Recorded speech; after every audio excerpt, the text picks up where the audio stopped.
What's up, guys? Welcome back here, and today I'm back here with another video. I'm trying to continue that consistent grind. So for this video, I'm going to be talking about which 5 players have the most overrated stats and which 5 players have the most underrated stats. So basically like stats that make a player look much better than they really are, or stats that make a player look much worse than they really are. And we're not looking at mostly advanced stats. We're going to be looking at their points, rebounds, assists, blocks, and steals. Those basic stats. And see how much better they really are than the stats show, or how much worse they are than they really show. It's not me hating on a player or telling this player is a star. I'm just saying this player performs way better than the stats show. But if you like the video, make sure to drop a like, comment down below any other opinions. Don't forget to subscribe. I just hit my 25th subscriber, which I'm super proud about. Hopefully we can get 50 soon. 100 by the end of the year is the goal. But for now, let's get started. So the first person I'm going to put on the overrated stats, his name goes by Underrtaed, the center of the Cleveland Cavaliers. This year he averaged 17.7 points, 15.2 boards, 2.7 assists, 1.9 steals, and 1.6 blocks. I call him overrated because when you look at these numbers, you make him think that he should be in the running for DPOY. Top 5 in steals and blocks per game. As a center, he makes him look like a versatile big who could really be a defensive player of the year candidate. He's not that type of guy.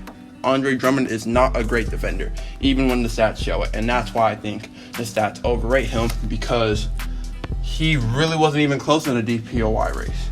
Some players like Marcus Smart, they're in the DPOY race because they show their grittiness on a defensive end. And just stack steals and blocks and think, oh, you're a great defender.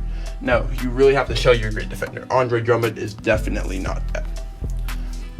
Next up, we're going to have Julius Randle, who averaged 19.5 points, 9.7 rebounds, 3.1 assists, 0.8 steals, and 0.3 blocks.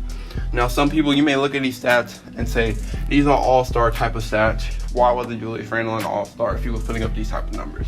This man was a turnover machine. He really wasn't very impactful for the Knicks, as you could tell by the record. He wasn't the greatest shooter, but he really thought he could shoot. I don't even know if he shot 30% from the 3 this year. I think he shot below that yet. He was chucking up threes like he was.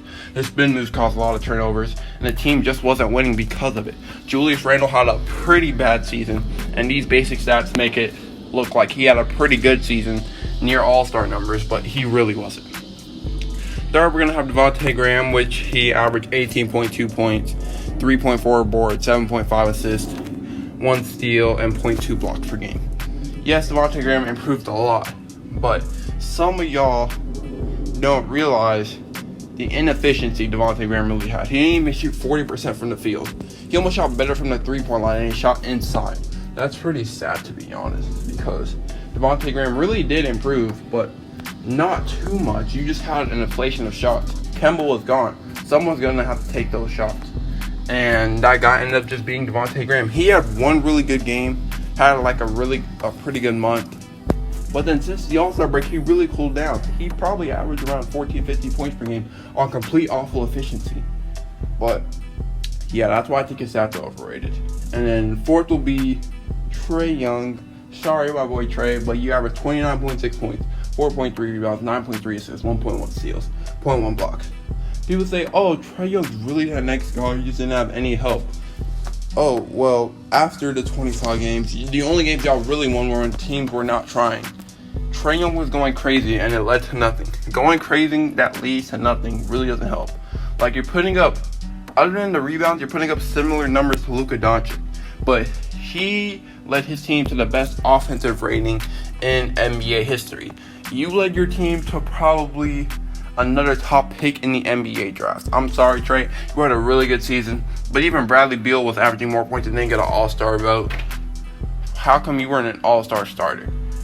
Like, you should have been an all-star off the bench and should have Bradley Beal if y'all were getting the same treatment as y'all deserve because of record. Because Bradley Beal even had a better record than Trae Young. But yeah, no hate to Trae Young. He's still a star in the making, but his stats make him look like a top 10 player, and he's really not that.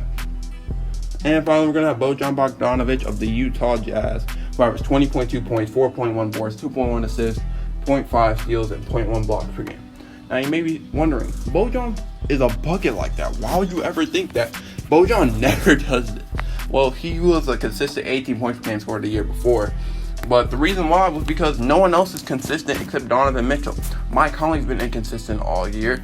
Rudy Gobert is an inconsistent offensive player. He's just a consistent defensive player. Joe Ingles is regressing. Bojan, his stats make him look like an all-star player. He really wasn't that. He was a good complementary piece who could get you buckets, but 20 points per game, he's really not like that. On a championship contender, he would be more of like a 12 to 14 point per game type of guy. Next up, we're going to have underrated stats. And first up, it's going to be a little bit of a surprise. And that boy's going to be Bruce Brown of the Detroit Pistons. He averaged 8.9 points, 4.7 rebounds, 4 assists, 1.1 steals, and 0.5 blocks. Maybe you're wondering, Bruce Brown's just a role player. What do you mean? He's a gritty 3-and-D type player. He's really developing his three-point shot. He's really getting there. And his defense is on point. His 1.1 steals is less than Andre Drummond, but I can tell you he's a much better defender than that. He's taking the job of guarding his team's best players, even when the Detroit Pistons suck. He could really be a bright spot on this Detroit Pistons rotation if they become a championship contender within the next 5 years. Next up, we're going to have Marc Gasol, who averaged 7.5 points, 6.3 boards, 3.3 assists, 0.8 steals, and 0.9 blocks. The only reason why I'm doing this is because Marc Gasol provides veteran leadership. Plus, he has amazing defense. He's still able to defend at this age, and the stats really don't show it. It make him look like, oh, he's just washed now. No, he's impacting defensively in a much better way than it was in his Memphis days. He's really helping this Toronto Raptors and was a huge part to it. If they didn't have Serge Ibaka, he would probably be averaging like 10 and 8 with like a steal and a block per game. Third, we're going to have Ben Simmons, who averaged 16.4 points, 7.8 rebounds, 8 assists, 2.1 steals, and 0.6 blocks.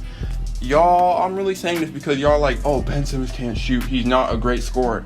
Just because he can't shoot does not mean he isn't a great scorer. My man Ben Simmons, he can get 20 to 30 a night if he really wanted to. The 16.4 points per game, don't let it fool you.